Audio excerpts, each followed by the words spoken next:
Welcome to intellectuals Avenue. हमारी आज की लिटरेरी टर्म है सिनेक्टिकी। सिनेक्टिकी का मतलब है कि अगर पोइट किसी चीज़ को मुकम्मल तौर पर बयान करने की बजाय उसके किसी ऑर्गन या किसी पार्ट का जिक्र करे तो इसे सिनेक्टिकी कहते हैं। अब हम आते हैं इसकी डेफिनेशन की जानिब।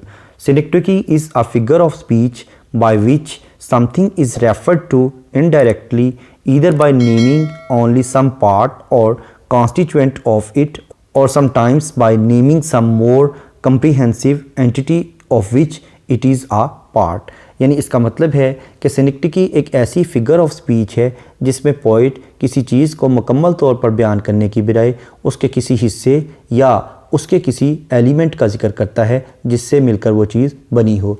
अब हम आते हैं इसकी एग्जांपल की जानिब।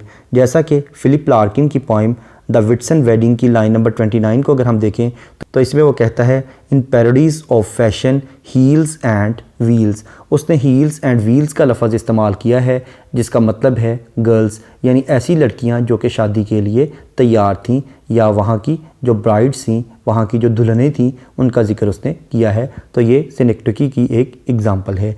उसके बाद टेड ह्यूज़ की पोइम द थॉट फॉक्स की लाइन नंबर 11 को अगर हम देखें तो इसमें वो कहता है two eyes serve a movement that now. यानी उसने कहा है टू आइज, दो आँखें। अब उसने फॉक्स का जिक्र मुकम्मल तौर पर करने की बजाय उसकी टू आइज़ का जिक्र किया है जिससे मुराद फॉक्स है।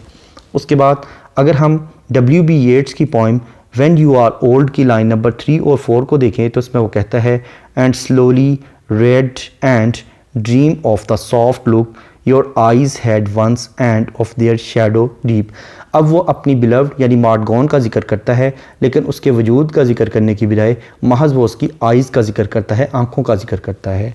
उसके बाद अगर हम W.B. येट्स ही की एक और poem Leda and the swan को देखें तो इसकी लाइन नंबर 2 से 4 तक वो कहता है above the staggering girl her thighs caressed by the dark webs her nape caught in his bill he holds her helpless breast upon his breast. तो इन लाइंस में जब स्वैन ने लीडा का रेप किया था तो उसका जिक्र वो करते हुए वो लीडा की सिर्फ ब्रेस्ट का जिक्र करता है, उसके पूरे जिस्म का जिक्र नहीं करता। तो ये भी सिनेक्टिकी है। उसके बाद अगर हम जॉन डन की पोइम द ड्रीम की लाइन नंबर 12 को देखें इसमें वो कहता है thine eyes and not thy noise wake me.